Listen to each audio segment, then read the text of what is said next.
नमस्कार दोस्तों, आप देख रहे हैं स्टॉक मार्केट जर्नी, जहां हम रोज आपके लिए लाते हैं स्टॉक मार्केट की सबसे महत्वपूर्ण खबरें और उनका असली विश्लेषण, ताकि आप ले सकें बेहतर निवेश फैसले।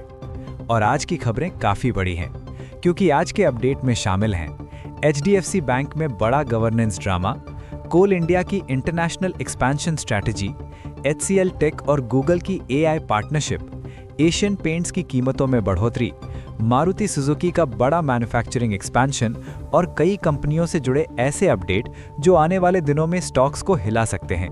तो वीडियो को अंत तक जरूर देखिए, क्योंकि इन खबरों का असर सीधे आपके पोर्टफोलियो पर पड़ सकता है।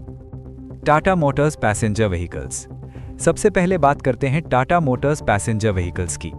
कंपनी का स्टॉक अभी लगभग 306 रुपये 20 पैसे पर ट्रेड कर रहा है, जो कि पिछले क्लोज से करीब 2.5% नीचे है। इतना ही नहीं, हाल ही में ये स्टॉक 305 रुपये का 52 वीक लो भी छू चुका है। मार्केट में चर्चा ये है कि कंपनी अपने वाहनों की कीमत बढ़ाने की तैयारी कर रही है।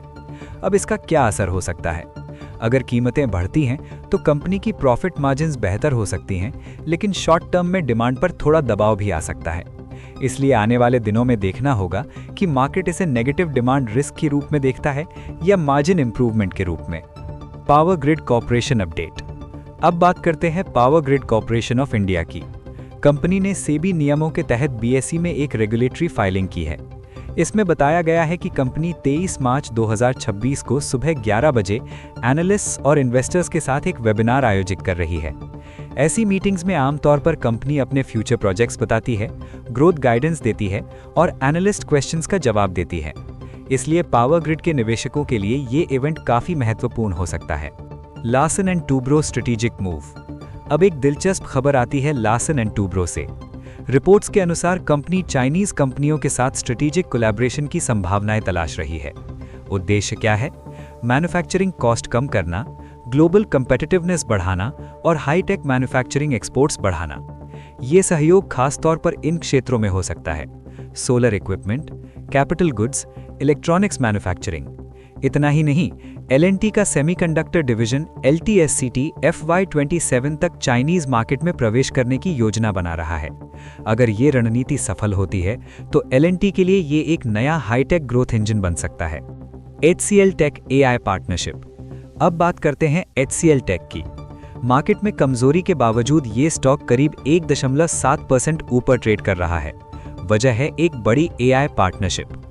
HCL टेक ने गूगल क्लाउड के साथ सहयोग बढ़ाया है, ताकि एंटरप्राइज क्लाइंट्स के लिए एजेंटिक AI सॉल्यूशंस बनाए जा सकें। इस पार्टनरशिप में गूगल जेमिनाई AI मॉडल्स का उपयोग होगा, कस्टम AI एजेंट्स बनाए जाएंगे और कंपनीज के वर्कफ्लोज में ऑटोमेशन बढ़ाया जाएगा।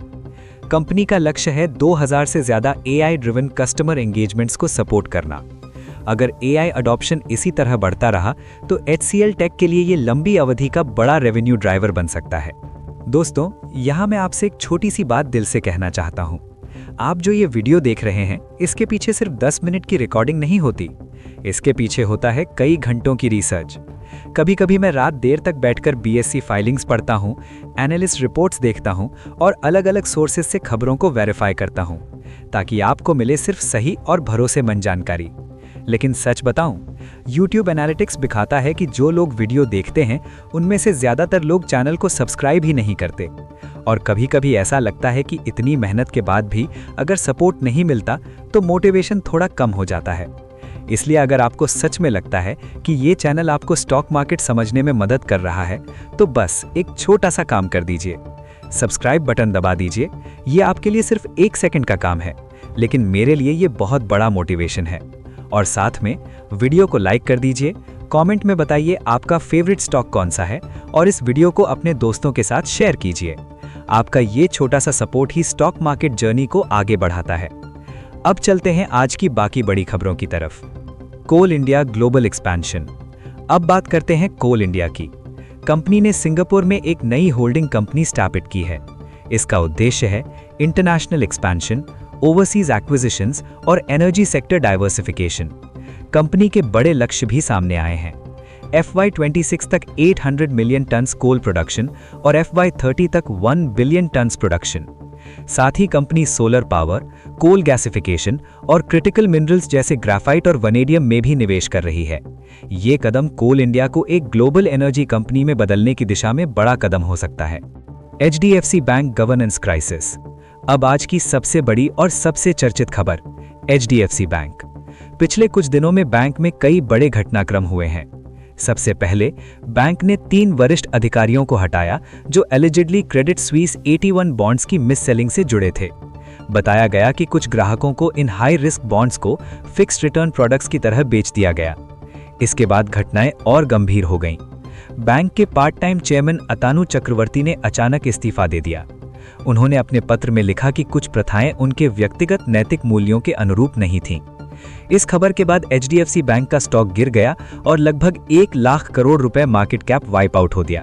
हालांकि RBI ने कहा है कि बैंक फाइनेंशियली स्ट्रांग है और कोई बड़ा गवर्नेंस कंसर्न नहीं है, लेकिन शॉर्ट टर्म में सेंटिमेंट थोड़ा कमजोर रह सकता है। Asian Paints price hike. अब बात करते हैं एशियन पेंट्स की। कंपनी ने कीमतों में 2 चरणों में बढ़ोतरी की घोषणा की है। कारण है क्रूड ऑयल की बढ़ती कीमतें, जिससे रॉ मटेरियल महंगा हो गया है। 10 अप्रैल से 6 से 8% प्राइस हाइक और 21 अप्रैल से फिर 6 से 8% इंक्रीज।